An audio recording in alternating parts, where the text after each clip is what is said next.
Lideramos el camino de la opinión pública y buscamos que la cultura del debate alcance consensos y soluciones a los problemas de nuestro país.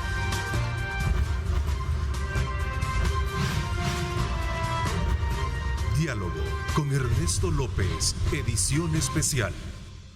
Vamos en este viernes, como siempre, con nuestro acostumbrado panel de la edición especial a abordar temas importantes como el más reciente. Esta madrugada, al filo de las 4 de la mañana y minutos, concluyó lo que fue esa maratónica sesión plenaria en la cual se llevaron a cabo reformas contundentes en cuanto a la administración de instituciones autónomas y en la que prácticamente se deja en desventaja o por fuera, digamos así, el rol o el papel del sector privado en las administraciones de la misma. Vamos a ver el punto de vista que tienen nuestros invitados, entre otros temas que sin duda alguna son de mucha importancia para todos en esta mañana de día viernes 4 de junio. Saludo cordialmente a Marvin Aguilar, gracias por acompañarnos, Marvin.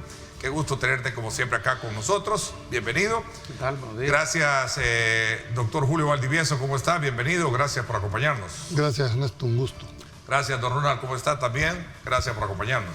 Gracias, Ernesto, por la invitación y buenos días a la teleaudiencia. Un abrazo fraternal y buenos días a Tania, a Marvin y a Julio. Como siempre, Tania, te saludo. Gracias por acompañarnos.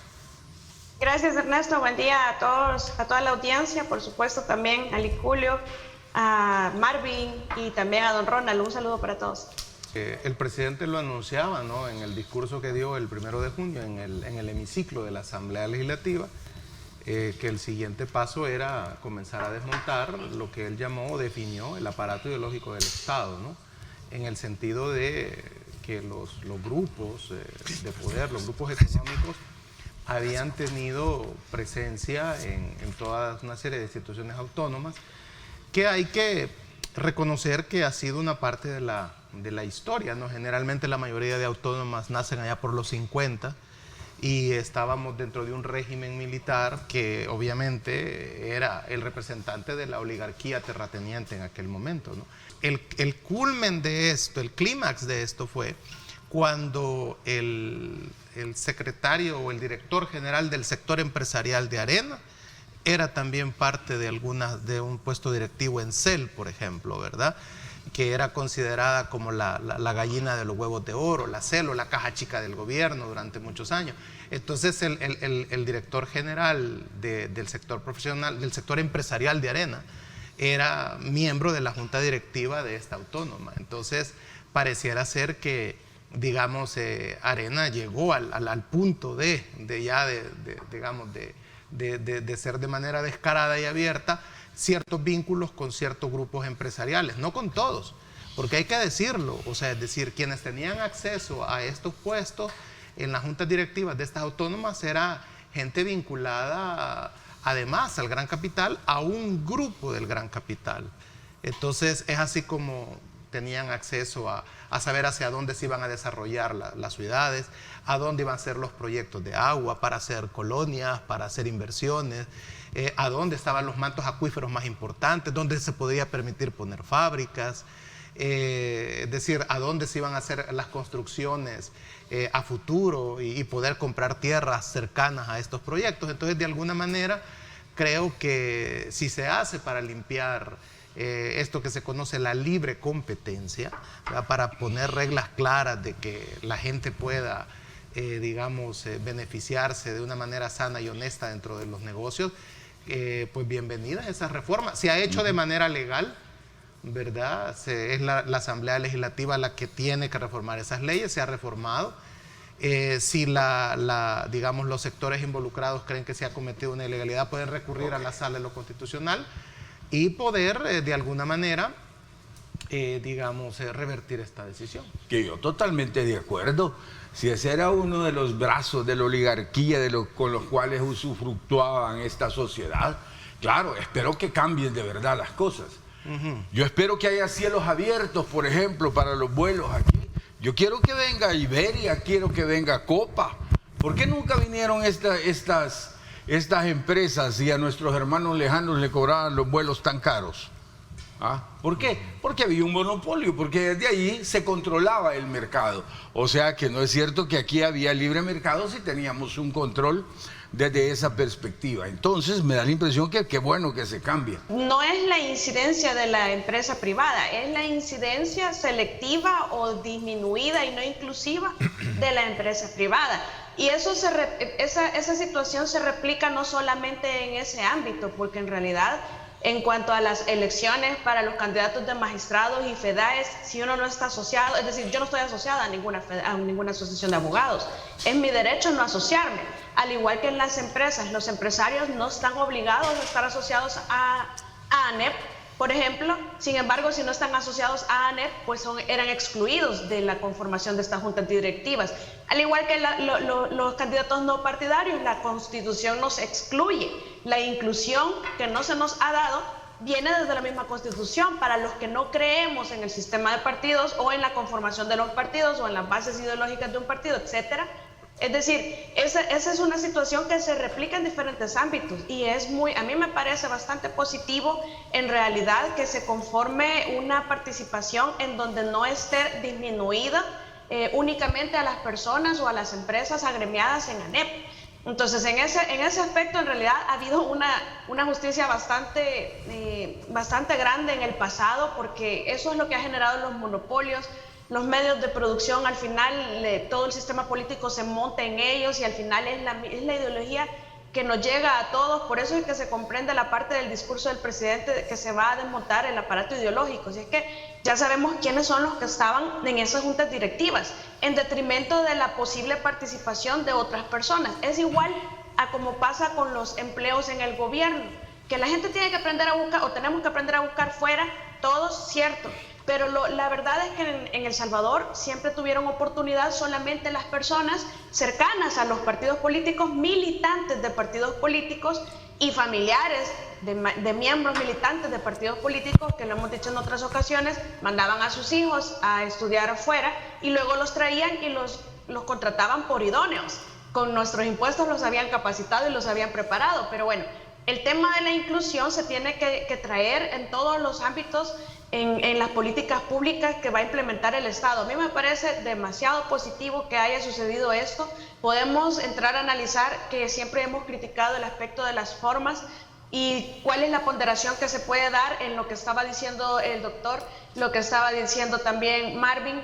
Es decir, la dispensa de trámite es algo que siempre hemos criticado en el sentido que tiene que discutirse en una comisión y no estar funcionando únicamente con esa figura. Estas 23 reformas tienen una finalidad. Primero, dentro de la ley se establece la representación de la empresa privada con nombre y apellido. Ponían Asociación Nacional de la Empresa Privada. Es decir, había una directa manifestación de dónde debería de venir ese representante. Esto era lógico porque era la única, dijéramos, asociación que aglutina empresarios privados. Ahora, la gran discusión aquí va a ser quién se atribuye representar al sector privado a partir de la reforma. Desconozco el contenido, desconozco la forma y la profundidad para poder hacer una verdadera, pero voy a tratar de ver cuál ha sido la intencionalidad.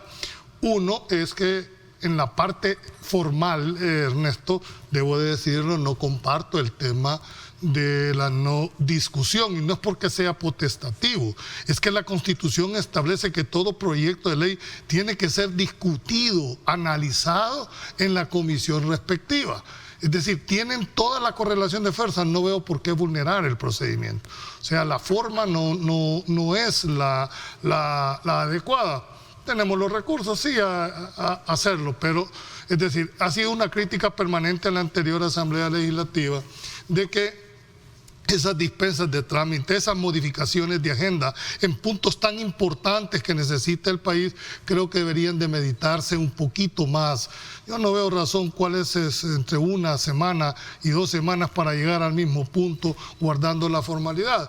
Me vas a decir, sí, pero mira, es que al final lo que se interesa es lo que se plantea, sí, pero sin vulnerar los procedimientos. Porque si no, entonces mejor apaguemos la luz y no tengamos ninguna ley de procedimientos ni ninguna constitución.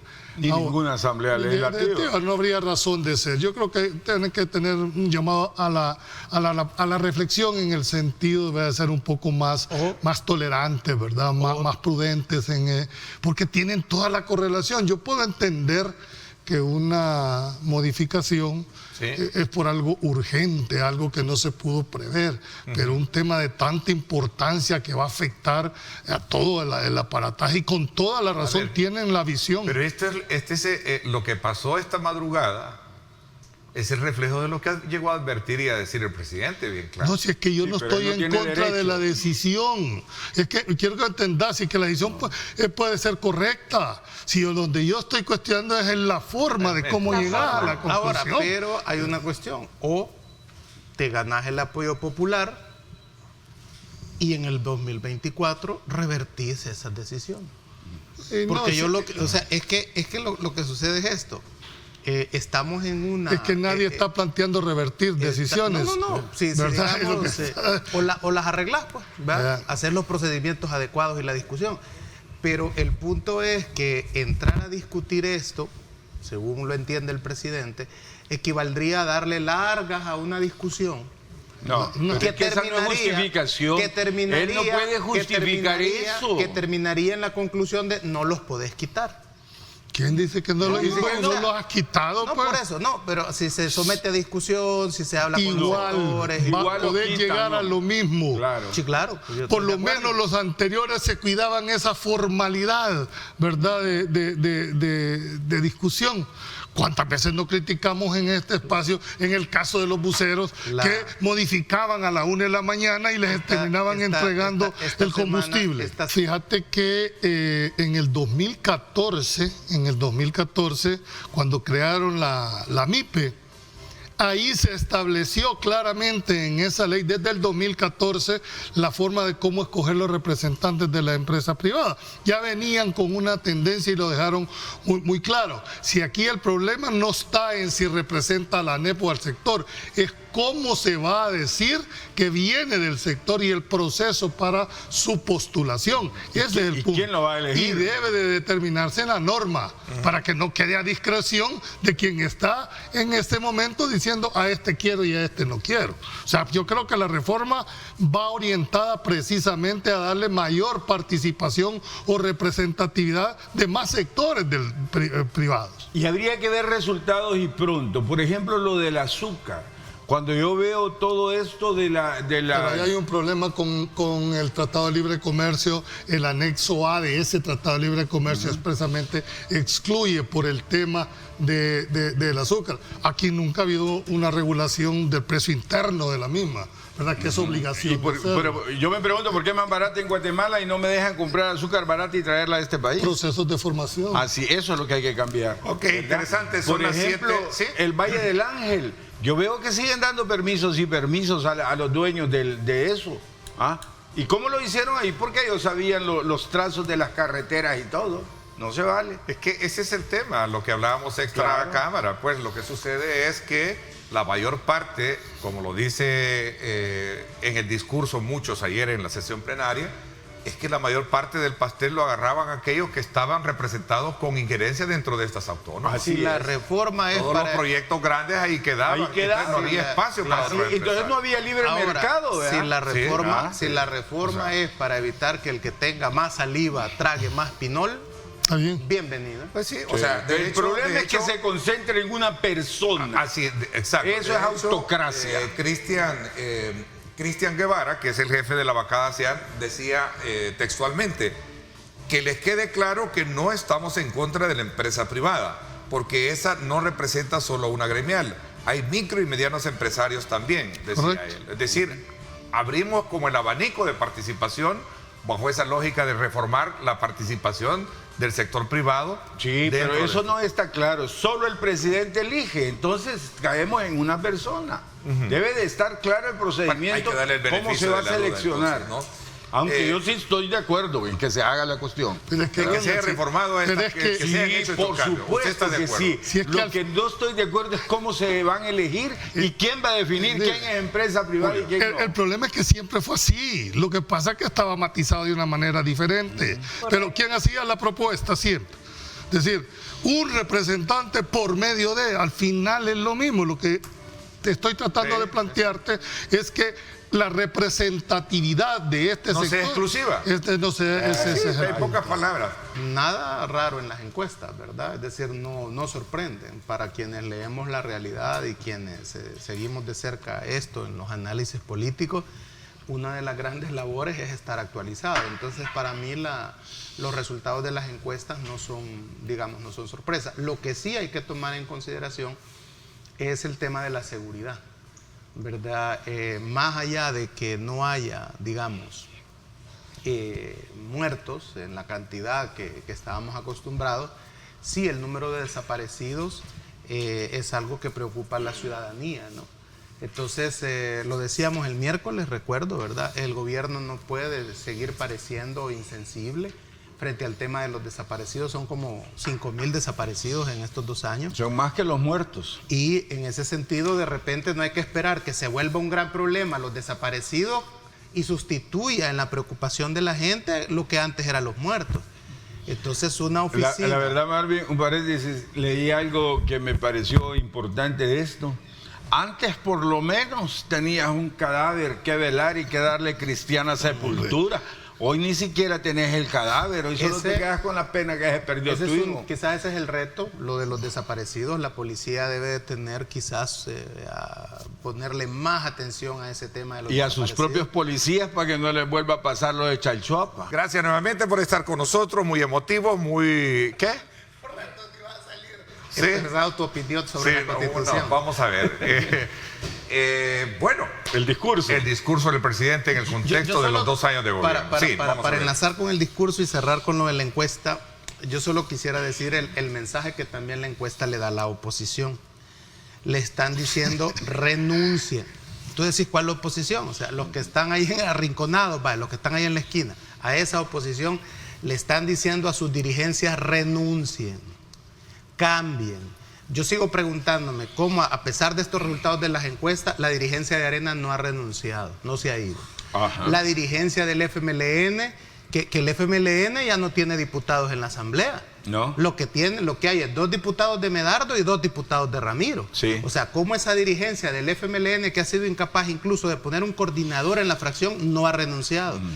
El caso del PDC, cómo Rodolfo Parker no ha renunciado de la dirigencia. O sea, eso les está diciendo la encuesta. Y lo que creen estas dirigencias es que Estados Unidos Estados Unidos va a venir a arruinarle la vida a Bukele y ellos van a resurgir otra vez. Si están esperando eso, están equivocados. Totalmente. Primero te voy a aclarar, aquí no hay oposición. Porque lo que va a los grupos parlamentarios, mejor hablemos. Porque una oposición tiene que ser propositiva, constructiva. Y no solo me refiero a porque el FMLN tiene 4 o 2, si querés, como me dijiste, y Arena tenga 14, uno puedes tener. Un diputado puedes tener vos, pero si tenés planteamientos claros, tenés valor para decirlo, talante para estarlo, puede ser la diferencia. Yo me recuerdo en la constituyente del doctor Camacho, ¿verdad? Que Dios en gloria los tenga. Era uno. Nelson Segovia. Nelson Segovia, 2 de Acción Democrática. Sí. Tenían unos planteamientos, 2 contra toda la Asamblea Legislativa. Es decir, la fuerza no está en el número para hacer planteamientos. Sí, para tomar decisiones, por supuesto. Entonces, creo que la oposición debe reflexionar. Dejen de estar esperando que van a venir de afuera a arreglar en la plana. Exacto. Ustedes tienen que tener una propia visión. ¿Te estás refiriendo a la esquina? ¿A los de la esquina? Bueno, yo no sé en la esquina o en la parte. Lo dijo el presidente. Sí. También hay fundaciones. Están diciendo de que que es una temporal sala la que está, porque va a regresar la anterior, dicen ellos. O sea, pero eso no va a suceder así. Entonces, Napoleón Bonaparte decía, y este es un mensaje para la oposición, que no hay enemigo pequeño. Siempre y cuando ese adversario o enemigo tenga de su lado la moral. ¿Qué parte del discurso del presidente te fue emotivo y llamativo para analizar, Julio? No, me dejó clara su posición, que no va a retroceder en las decisiones que ha tomado, ¿verdad? Y lo dijo, fue lo primero que planteó. Es decir, esto es irreversible. O sea, si no interpretas lo que significa la palabra irreversible, pues entonces no lo puedo entender. Está marcando como un antes y un después a partir del 1 de mayo. De hecho, hubo toda creo que vos tenés ahí esa frase donde dice, mientras yo esté vivo no vamos a... No lo voy a mientras esté dentro del gobierno, ¿verdad? Porque después, una vez fuera del gobierno, lo que va a estar es una oposición más. Pero yo creo que el mensaje del día 1 de junio fue un mensaje político. Muchos interpretaron que esperaban que fuera un mensaje de rendición de cuentas. No era eso. No. Según lo que el debate que se generó. No. Es que primero tenés que leer. La Constitución no habla de rendición de cuentas. Y yo creo que cuando tú tuviste aquí en tu programa Adán Mejía, yo creo que entró en una forma diferente. Él hizo alusión al 168 numeral 7. Y eso es cuando la Asamblea le pide al presidente que le rinda un informe. En algo específico. La rendición de cuentas tienen la oportunidad. Lo que pasa es que ni los mismos diputados saben esa disposición.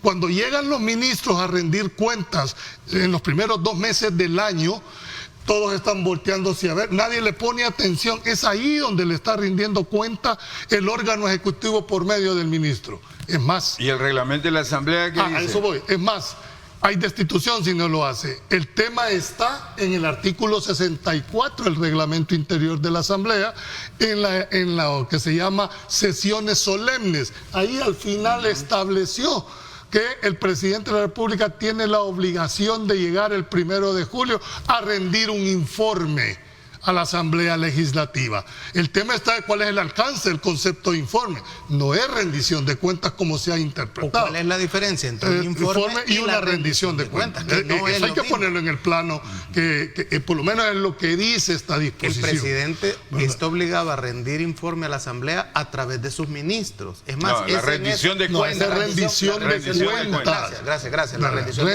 de cuentas a través de sus ministros.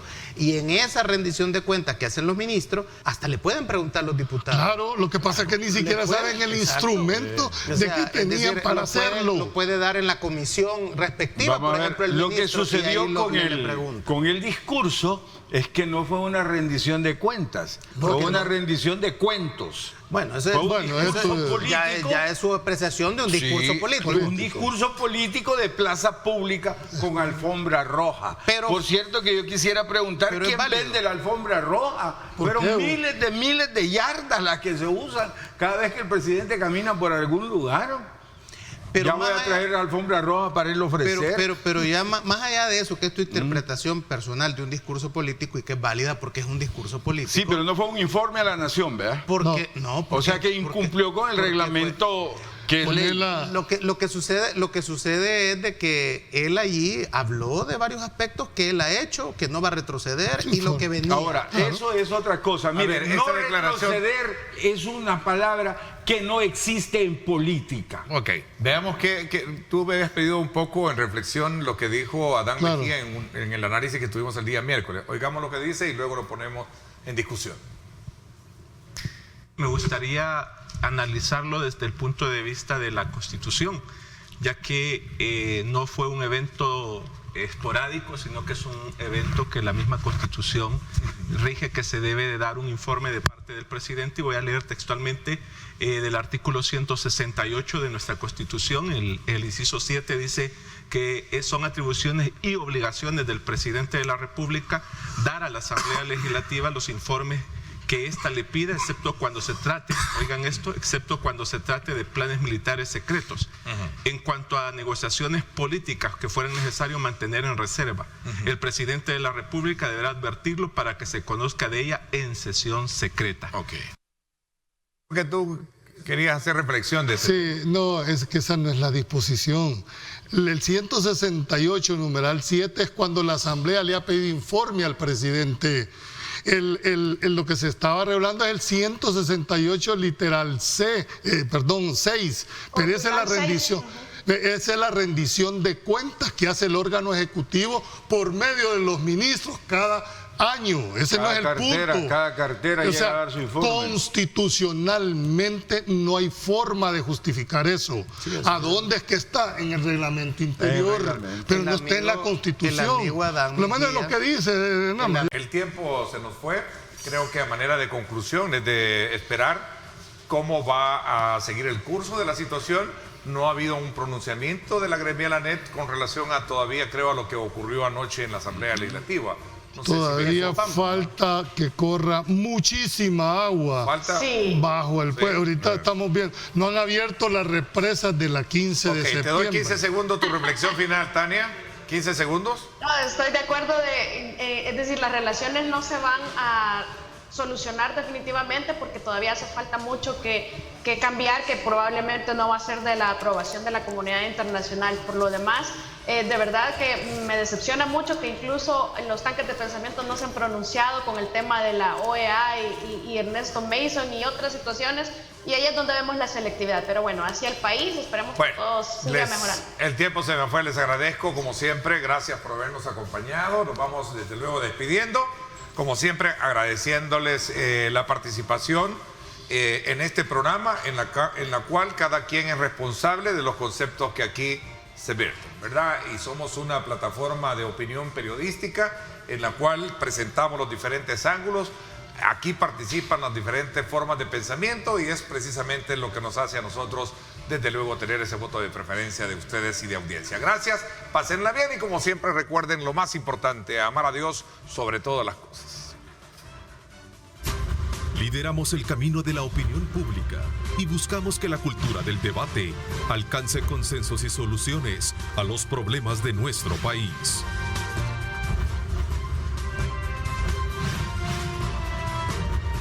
Diálogo con Ernesto López, edición especial.